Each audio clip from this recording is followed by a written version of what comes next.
All right, welcome to the Brains and Banter podcast. We are here with the amazing Felix Kongyuy, and he is just such a wonderful person and so filled with compassion. And he is the Green Party candidate for Surrey Centre, so in Surrey, British Columbia, Canada. So we're right in the midst of the run for the federal election, and we're all very excited. So Felix, do you actually want to start just by talking about yourself and like who you are and how your value system led you to pursue this really exciting opportunity? Well, first of all, I'm a community organizer and a father and an arbitrator, a business consultant. And I've been working in this community for decades with most nonprofits which are here, even just also with different political leaders. My reason for stepping onto this is because actually for too long, like most people, have seen that actually our votes have been taken for granted, and there are people in power who just keep recycling themselves with the same ideology. Nothing gets done, and people are getting tired. So some people reached out to me some few months ago and said, Felix, why don't you do something? Because with your skills that you have and the work that you've been doing, I think you could better represent this riding. So that's why I decided to put myself out there. I know it's a huge commitment, and I think I'll be very much honored to serve this community because I live here, my life is here, and I think I can do a better job, in this riding. You're absolutely perfect for it. Just so eloquent and engaging and inspiring. I know, Naaz, you feel the same way. Like every time we talk to you, we're like, all right, we're inspired. Change is happening. And so the slogan you have is imagine the change, right? So which I think is so perfect because we literally, that's what we do. We imagine things into reality. So what you're doing is, so all of the things you're advocating for, you've talked about it, you've imagined it. And then when you're elected, you're going to really bring them into fruition. So what would you say, like your key, if you had to pick two sort of key ideas, initiatives, or beliefs are to your mission right now? Well, my mission right now, first of all, is to get people to understand that we can definitely do something different. It's not that we've had the same people. We've tried the NDP, we've tried the Liberals, we've tried the Conservative in this area. I'm just asking all voters to ask themselves, what has actually changed? Sometimes people feel like change is not possible, but sometimes change can be for the better. And this is what I've seen as well as myself working in different communities with First Nations, with youths, with children, with other different community leaders, that change is better. The economy and the systems that we had in place showed us, from last year and now, that we really have a problem. We have to rethink how we see the future. We have to rethink how we build our new economy. We have to rethink how we lead. And if I can be someone who would start changing that and making people to understand that we can do better, then that's the type of change agent that I want to be in Ottawa. I will work with whoever is elected, if elected, to get things done for this riding. Naaz, do you have any questions for Felix? No, I'm just listening. I like that. I couldn't agree more. Yeah. We've seen what has been happening for the last couple of years, and there's no actual change. There's talk of change. There has been talk of change for a very long time. And even if there is change, the change isn't necessarily impactful, right? And we need change that'll actually create change. We don't need like a figurative change. We need change in community and in a lot of the issues that are happening in the community. Absolutely. So I like that. Love that. Yeah, like active change versus, like you were saying, Felix, the people have changed, but nothing's actually happened. It's all the same. So it's just, it's not real change at all. So I think that's what you're doing is really bringing acting on your empathy and care, which is what compassion is, like acting on your empathy. So I think that what you bring is a very compassionate perspective, and I that you're open to working with people with different ideas, right? Instead of just saying, "Oh, I don't believe in that," you would be open and willing if there were policies on a different side that you were working together on. I think what's really important is you're open to so many different perspectives. Would you say that's kind of part of the Green Party as a whole, this openness to new ideas and perspectives different than your own? Yes, exactly. That is one thing which actually drew me to the party. And this is something a lot of people don't know. The Green Party is the only party that does not whip votes. As a Green Party representative of your riding, my job is to represent your interest and to ensure that anything that this is what the other side, those other parties, they cannot commit. Their candidates can actually commit to say, you know what, this is something that is very special. And I just want people listening out there to know that this is what drew me onto this party. I know most of those people who are running in most of those other parties, they're very nice people. But what I'm saying is the structures that they have, the Green Party has something which is far much more reflective of what you need on the ground. And that's what Green representatives would do. They would deliver on whatever you need. That is exceptionally different. That's a new kind of politics, Absolutely. which I think should be promoted. People need to know about this difference. That was like a kind of surprise to me, because actually with the other parties, you have to follow the party line. Like you see all of them who are right now campaigning, they're just following what the liberal leader is saying and what the other leaders are saying, from the conservative be the NDP. They're all just like following one party line. With the Green Party, my sole interest of being in Ottawa is to represent your interests. And this is the difference. If you like, go and ask most of them if they can pledge to do things which you need in your riding. I guess that's what they can do. That's why maybe I've been going to debates. Some of them don't show up because they don't want to make any mistake.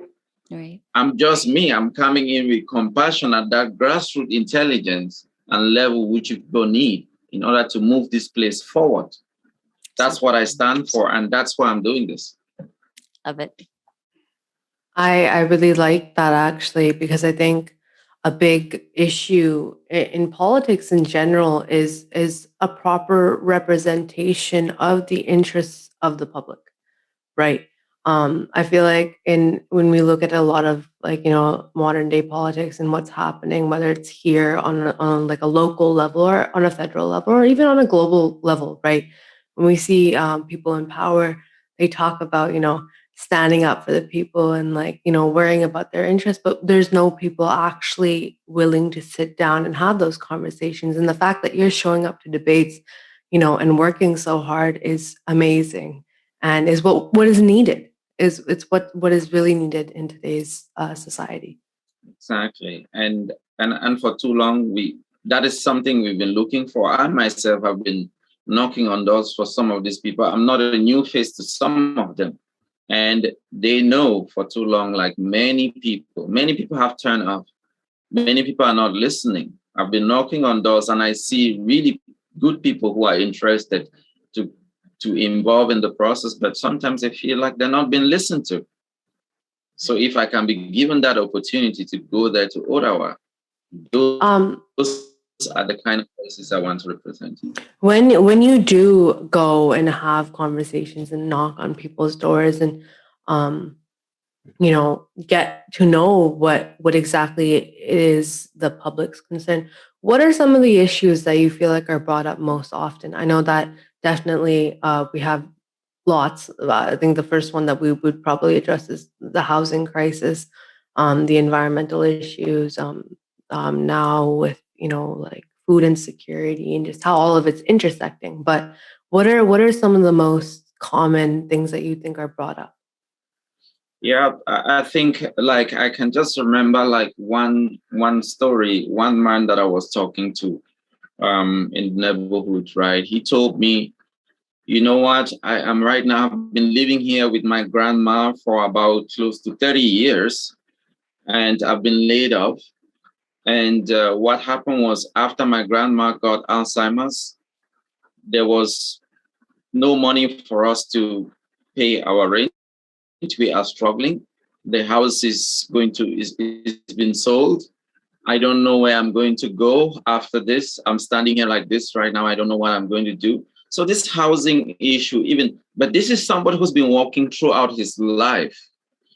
But one thing exceptional that he told me was, Felix, I am not sure if I can afford a 1-bedroom in most of these new high rises that they're building down there in Surrey Centre. And I'm like, yes, this is something I've been hearing from other people. I have friends who have left and they don't want to come back anymore. We can't be living in a community where we don't have affordable rental units to people who are living here, affordable housing complexes, which are non-profit. This has been something that has been there for a very, very long time. And right now, talking to this guy, talking to Michael, I felt so bad because there are so many families just like him who are moving away, and people are not actually listening. There is something big really happening in the community. People are moving away. And at the same time, we don't have even that support for those who are renting. So this is something which also attracted me to the Green Party. The support which they will provide to renters is very, very important. This is something that I think I will push for renters to have that support, because evictions have been going up. People can't live in their homes now anymore. And just that uncertainty for this guy who's been working for so long to say, Felix, you know what? I don't know where more to go. My mom is no more at home. I am just here. The house has been sold. Right now, as I'm like this, I don't know what will happen in the next day. Imagine how that person is feeling being in that condition, in this community, a place where he has ties, build relationships. This is one that will tell you, if you go down there to places like around Surrey City Centre, you can count how many affordable rental units are available there. You can't see them, and they are so expensive. So some people are doing 2 jobs, they can't even pay them. Yeah. Yeah, it's so scary. And and so relatable to so many people, like even me. And it just made me think of how interconnected the pandemic and the climate crisis and affordable housing and ending gender-based violence are all so connected, right? So people have lost their jobs because of COVID. And then if you get evicted from your house, you could end up on the street. And then you have the wildfires and the intense heat from the climate crisis. And then women or men who need to escape their homes to find somewhere affordable can't do that. So they end up, because of COVID, inside homes with abusive people. And you do such a good job of showing why affordable housing and addressing the climate crisis, why these are really, really key interconnected issues. And is that sort of how you think you're approaching it, is showing that, by addressing this, we're also addressing these other issues? Would you say that's part of it? Yes, that's part of it, because according to the Greens, we believe that housing is a human right. Yeah. The Greens have pledged to build over 300,000 affordable housing units and nonprofit complexes all over the country. And they want to build close to 50,000 supportive housing units.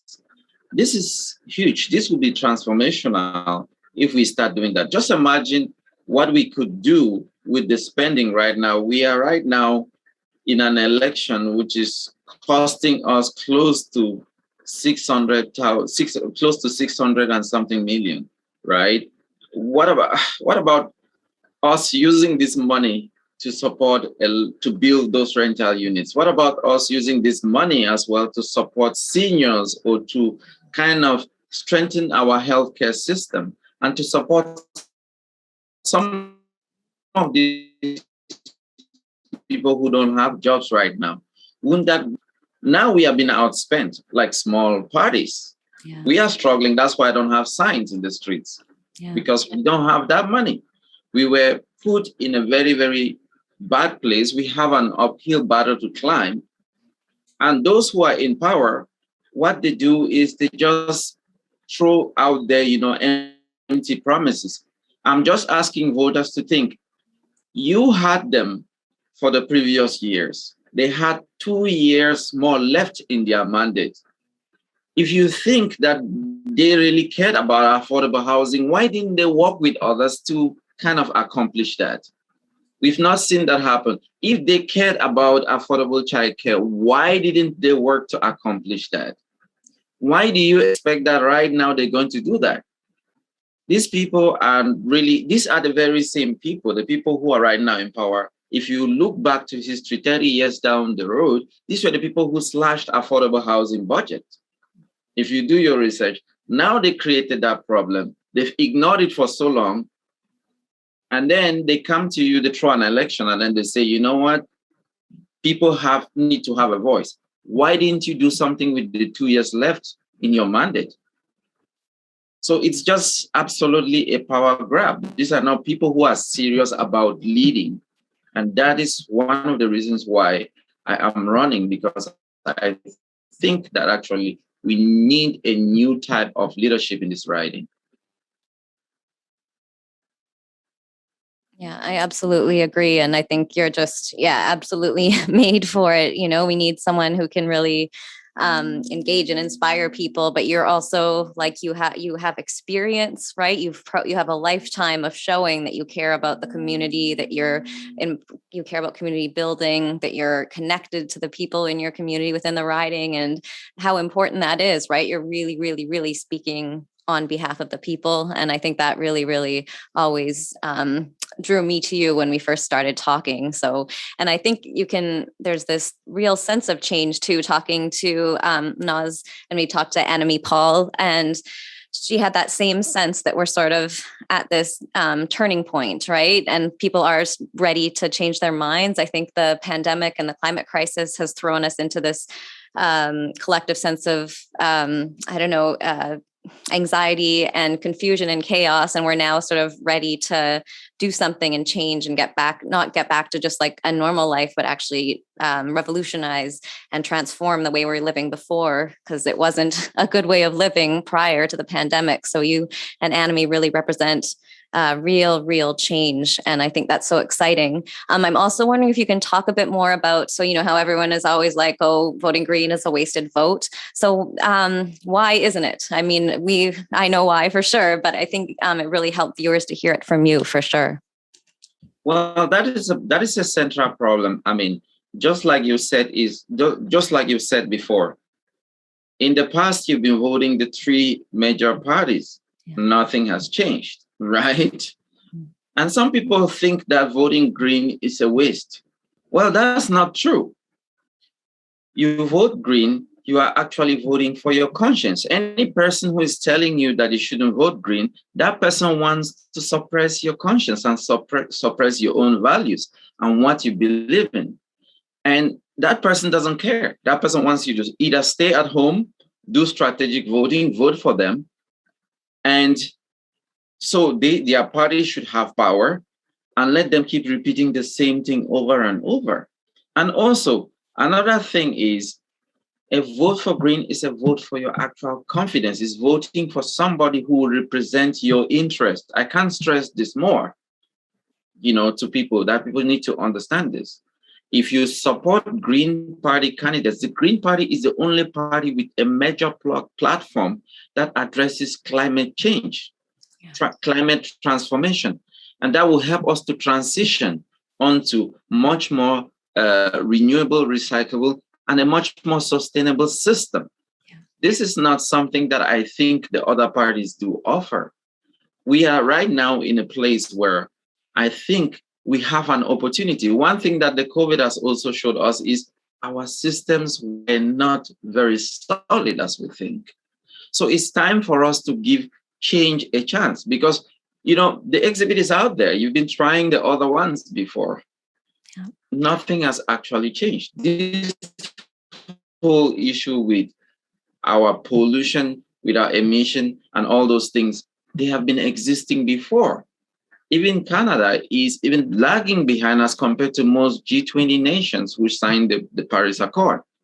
We are behind on everything. If you look at other countries that have implemented something, have implemented most of those policies. So we have to look at it as an opportunity right now to rebuild and even make things way much more better, much more sustainable, much more inclusive, where we bring in people who represent different factions, different ideas into our system and make it way much more accommodable and way much more, dynamic, I can say. Absolutely. Yeah, absolutely. The Jeremy Lent is, I think I've talked about him before, but he wrote a book called The Web of Meaning, and he defines harmony as sort of the combination of really disparate things to create something more rich and beautiful. And I think that's exactly what the Green Party is open to doing, right? And I think that's so cool. And I was just listening to the CBC right before we talked, and they had former chief of the Chippewas of the Thames First Nation on,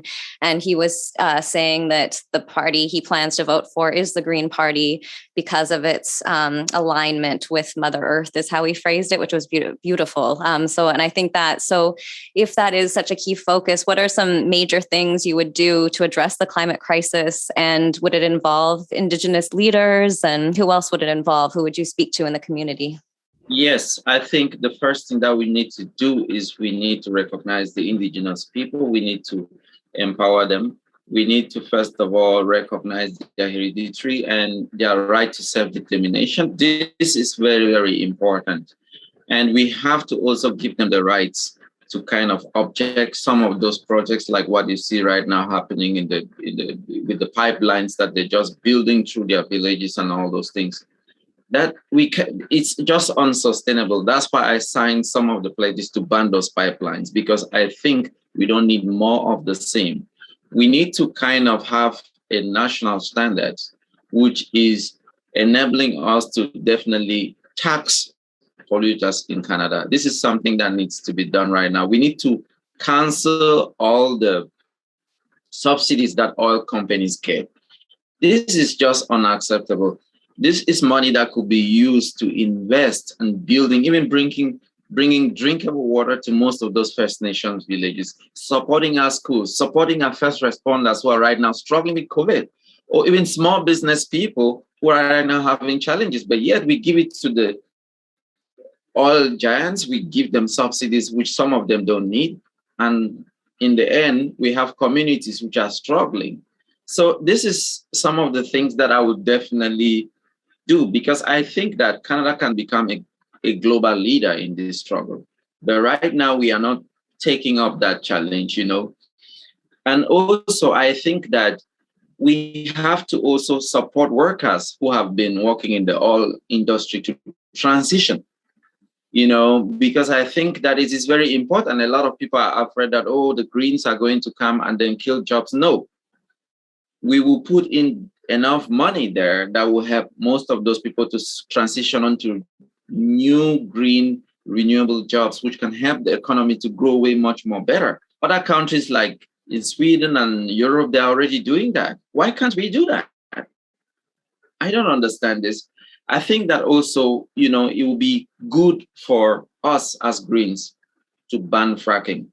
That is something that I stand absolutely to do. That has to be done. There is no way for us to do anything moving forward without that.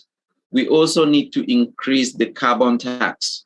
This is something that I feel that needs to be done. And we have to also invest in the transition of our power grid and all those things right now, which we use. We need to build more solar. We need to invest in solar. We need to help people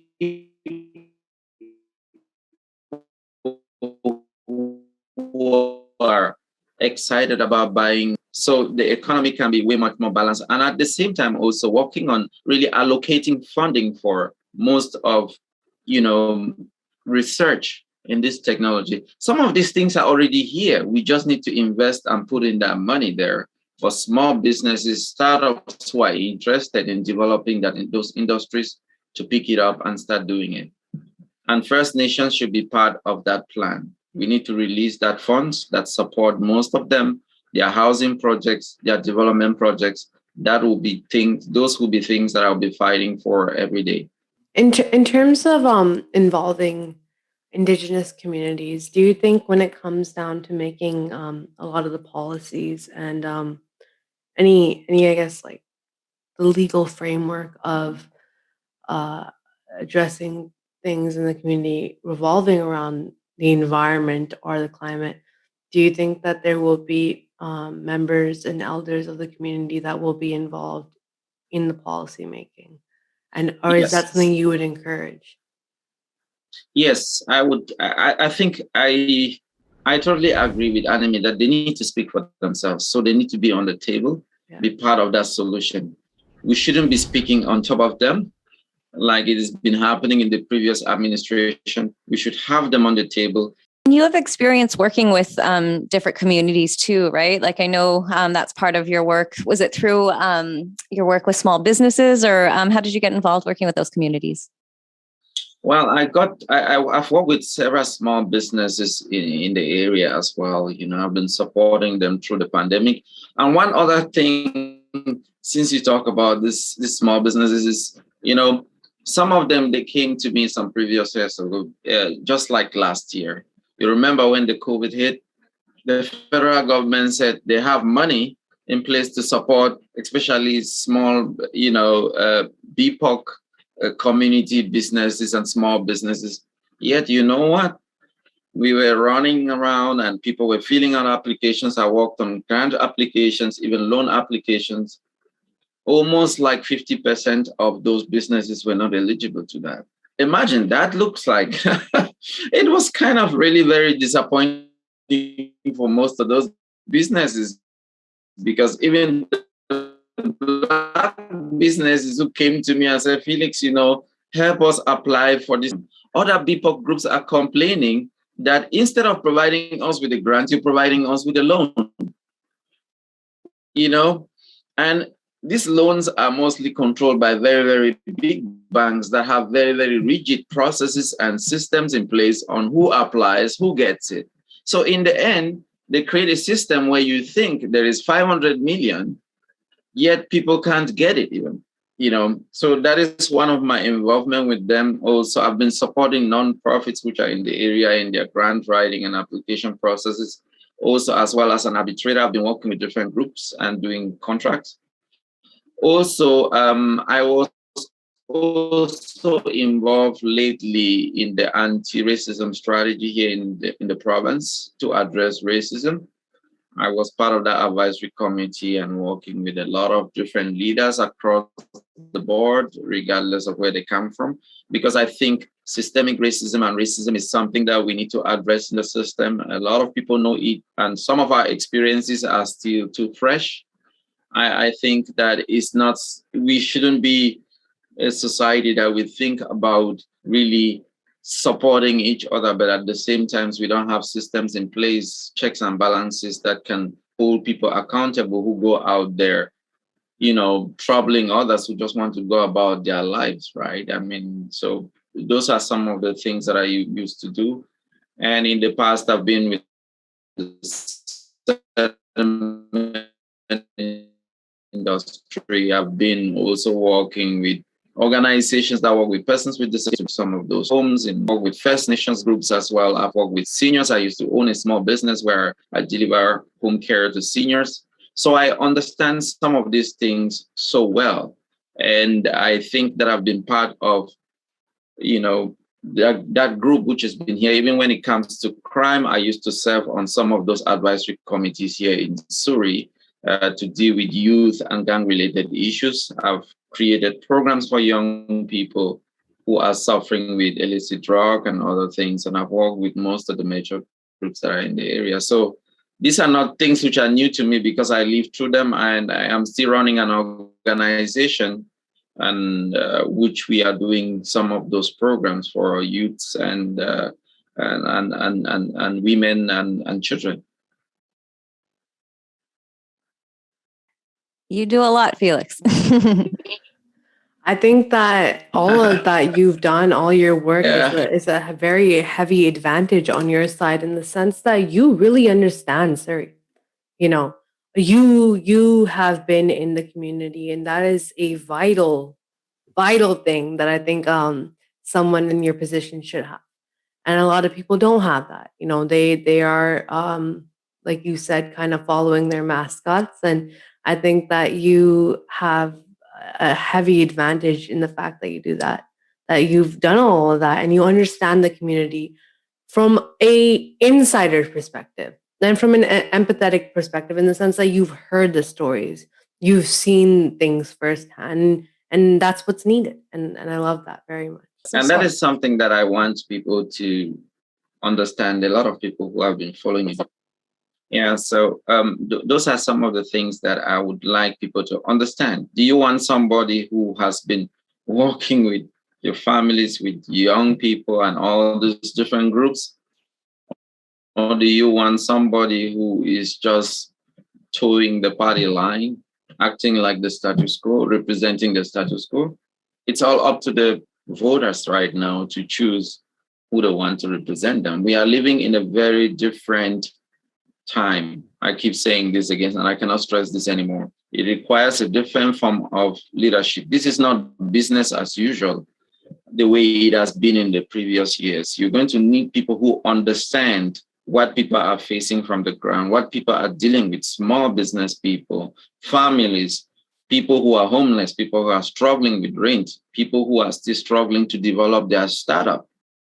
So these are all things that I bring to the table. And as a community organizer, I've been working with most of the people who are here on the ground. And one thing I will do is I will work with whoever, no matter wherever the idea comes from, regardless of parties, to put the interest of the people of Surrey City Centre in front. That's what I want to do in Ottawa if I'm given that opportunity. So. Love it. And you've shown that to, like, you've met my students as well. And I keep calling them my students. I am unemployed now, but former students. Yeah, you're just so open to their ideas and to, I just like the flexibility and openness to new ideas, I think, is key. I was also going to say about young people. So when we spoke with Annemie Paul, she was saying that she thinks that young people and creatives are going to be like the absolute key to the real systemic change that you're also working towards. So do you agree too? So obviously young people, but have you worked with some sort of creative people too in this process, or encountered anyone that you feel like could really help with this as well? You mean young people, right? Yeah, young people. And then Annemie Paul had mentioned creative types. So people like Naaz, who's a spoken word poet, and yeah, artists in the community. Absolutely. You know, I mean, and one place our office is in Surrey Centre, where you have an organization that I used to be part of that advisory committee. We have young people start their own small businesses, you know, and we have worked on several different grants and opportunities for young people to start, because the young people are the future, right? And I think they need to be part of that process. I've met so many of them who have started, and they're doing really great stuff just by, you know, creating their small digital company. I am so proud of so many of them who went through our programs at Baobab. Some of them right now work in places like Van City, Coast Capital. I know them. When they see me, they wave, Felix, right? I mean, awesome. When we used to run employment training programs.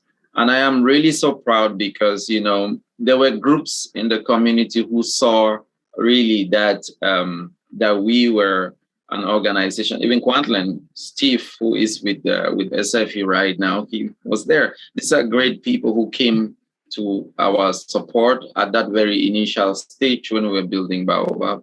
And SFU has been there, Kwantlen, all of these universities, great community groups that we've been working with our businesses. And it's been just amazing to see. I can't even remember so many of their names, but there's been, Baobab has seen a lot of young people. Some of them are right now working in really, through our programs. Yeah. They've been trained and they're working professionals in so many different places. And I'm so proud of them, and I'm proud of the work that we've been doing. And yes, there are very talented young people around, you know, a lot of them, even like Naaz and others who are putting themselves out there, you know, I am so proud of them because we can't just let the status quo to control how we live, how we house ourselves, how we feed. It's high time we have to stand up. Yeah, absolutely. What are your thoughts then, speaking of young people, on higher education and tuition, or I guess the abolishment of student debt? What are your thoughts on that?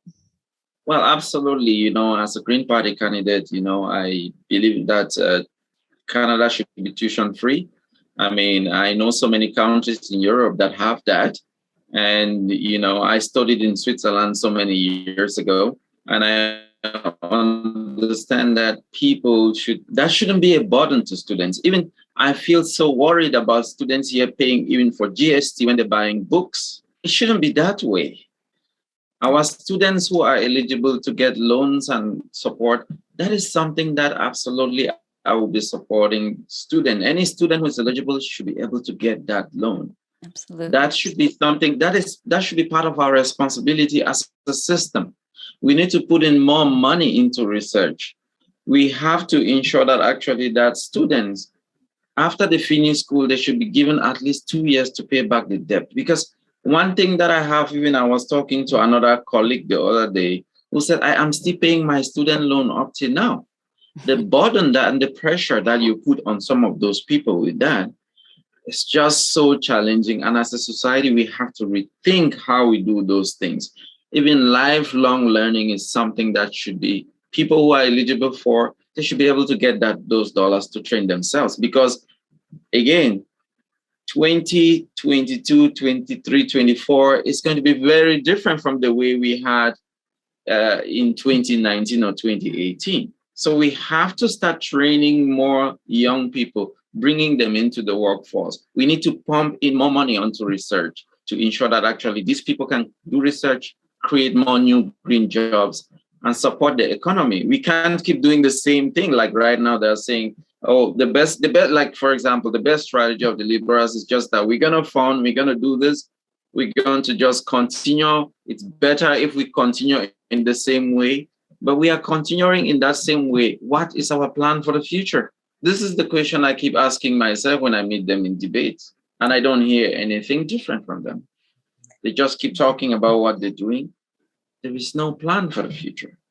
And we can't keep going down that road and expecting that things are going to change. It's now that we have to plan now. We have to bring in leaders who can come up with innovative ideas. And I think I am one of them. And others who are ready to work together, regardless of party. This whole partisanship has to stop because it's toxic. Absolutely. Yeah, it's crazy. Yeah, the student debt, I've mentioned this in other podcasts. I think I owe the government $40,000 still from my education.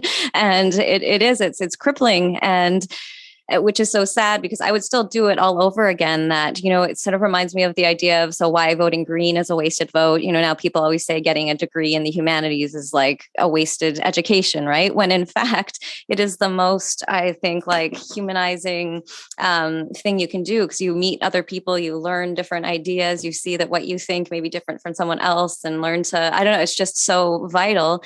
And the Green Party is so absolutely necessary. I think that I'm glad that you kind of mentioned the whole the overlapping of getting a degree and like that being a waste. Yeah. And then like the Green Party. I think as people, the way that society's been moving since the Industrial Revolution, we've stopped valuing our humanity.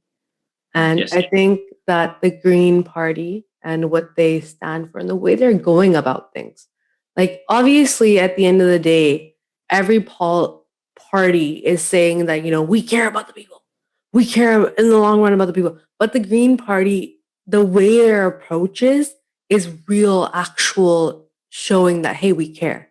You know what I mean? The bringing in, I think, like you said, with the humanities degrees, it's same thing where people will be like, that's a waste of money. It's a waste of a degree. But in reality, the work that is put into all of that, Society is forever changing. People are forever changing. And to study and understand that is difficult. Yeah. It's difficult. And the Green Party is the way that you're going about things, the way that you are involved in the community, you're aware and you're doing those difficult tasks. You're getting you're getting your hands dirty in the sense that you're going to the site. You're not sitting behind and going, I'm gonna do all these things. You're going to the site. And I think that's the most important part of it. Yeah. So I like that you kind of mentioned the overlapping. Same. I'm a sociology major. And I'm a young person. I'm 20. I'm going to be 21 in 2 weeks from now. And I have a constant fear with my friends. I see what they're doing a couple years older. And they're broke. They're drowning in debt. They're starting their lives and they're starting it in debt. They are, another thing, we're not educated on any of this stuff in high school. It's basic, the way that we should be funding ourselves and how we should work. None of that is brought up, and then you get to school and it's just like, you don't know what you're doing. And then the housing crisis and then, everything that's happening in the world, all of it overlaps, all of it's connected. And I think the way that the Green Party is going, the way that your work is going to help us. I'm not saying that it's going to change things overnight, but it's one of the first real steps, and it all starts with that. Everyone talks about taking a step, but the real step is what really matters. Yeah, absolutely. Love it. Absolutely. I agree with you. And that is something that people don't understand, that we have to take that hard step. It's tough. The truth is sometimes very hard for people to understand, right? When you're being honest with them, because all the empty promises are kind of, they look nice, but in reality, the green approach is way much more sustainable. You will get there at a much more, you are sure to get to your destination. We are sure to grow as a society. We are sure to grow as a community, rather than being in a place where the same things just keep repeating themselves and the same people come and they take your vote and they go and they come back. So people really need to think, during this election, do you want more of the same? Or do you want to make that hard choice? That this is the place where I'm putting my vote because I want to invest in a party that would definitely represent my interest. This is the hard question of this election. And like you said, it's about the sustainability of it too. Every party has an end goal. Everyone has, we're going to do this for you. We're going to do that for you. But it's a matter of, okay, how many people are you shooting in the leg to get there? And I think that the way that the Green Party's approach is, you're not shooting anyone in the leg. And that's how it should be. You know what I mean? And that's the biggest reason I think that I stand by you. And the biggest reason people need to acknowledge that, people are quick to understand what the end goal is and what they want, whatever their interests may be, whether it's even because we do live in a capitalist society and there are people who prefer, the economy over the environment. But overall, it's about okay, to get there, what are you going to do? Who are you hurting? Who are you not hurting? Who are you acknowledging?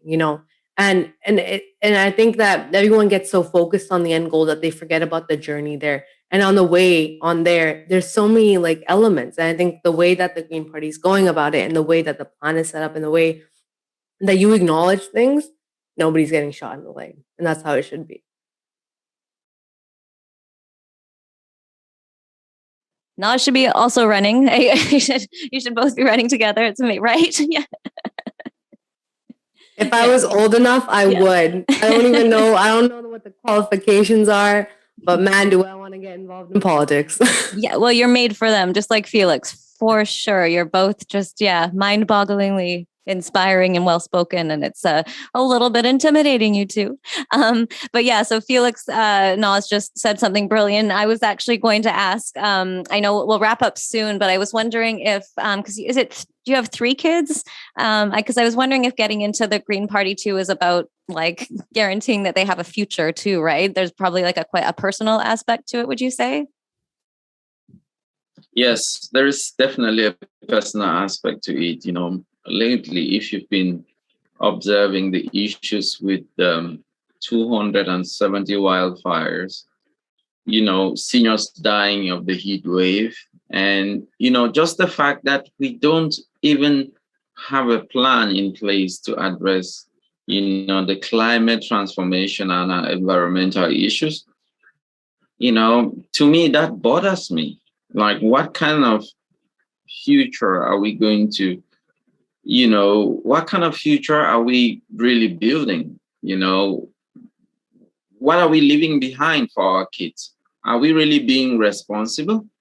These things bothered me. That's why I said, you know what? I'm then looking at the Green Party. I was like, this is definitely a party that has those values that I believe in, and in doing something, not just for myself. It's not the selfish reason like you have with the others. It's about looking at the future. It's not just about me, but being with the Green Party is about thinking about others. What we will leave behind for others who are behind us. This is why I joined the Green Party, so the kids could have a much more better world, which is cleaner, way much more sustainable, way much more,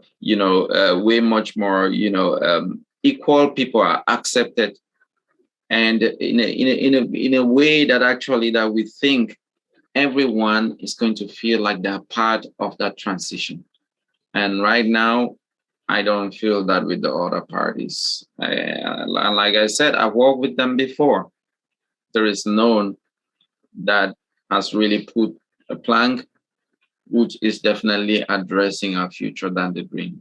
I don't know any other party that is doing that right now, because they're all out there just to give you empty promises, which is just the same thing that we've been hearing for the previous years. You're doing, again, the really difficult step of actually starting the change and getting things going. I think that's so key. So before we, I guess, say goodbye, but hopefully have a part 2, we should do this as often as possible. What would you say? I think you've basically said it, but if you had to give like the key message of your platform, what do you think the key message would be? Well, the key message is that simple. Imagine the change that you want to create for the future. Love it. This is just what it is all about. Think about that. Look at your children in the eyes. If you're a young person, think about what you want, which party you want to align yourself with. If you are a small business owner, think about the type of business which you want to practice, the type of business opportunities that are ahead of us if green jobs are created, if the Greens are elected, if Greens are supported. If you think about that, I think that you will make the right choice. So it's that simple. Just imagine yourself in a place where, in a society which is way much more inclusive, much more supportive, and where we are building sustainable jobs. I think workers could definitely just truly align themselves with the Green Party. Yeah, I think so too. It makes me think of, I think we've used this quotation somewhere about the imagination, but there's this cognitive scientist, Jim Davies. I just love him. And he says, imagine how the world might be better in both big and small ways, then go make it happen. And that's what you're doing. So I just think that's so phenomenal. Yes, we love you. Thank you. We love you too. Thank you so much. Yeah, thanks so much for being here. Yeah, thank you for making time. And I don't know when this is going to be released, but go out and vote. Yeah, vote. Vote green. Vote. Everyone, please. If you are eligible to vote, vote. Yes, and I think a big part of like voting, especially for young people, and it's not just like the Green Party, young people don't value voting that much. Mm-hmm. And that needs to happen. You need to encourage them to get out there and vote for the Green Party because future, we need it. Yeah, future life. We want to continue to live. And yeah, no, this was absolutely wonderful. Love you both. And yeah, let's talk very soon.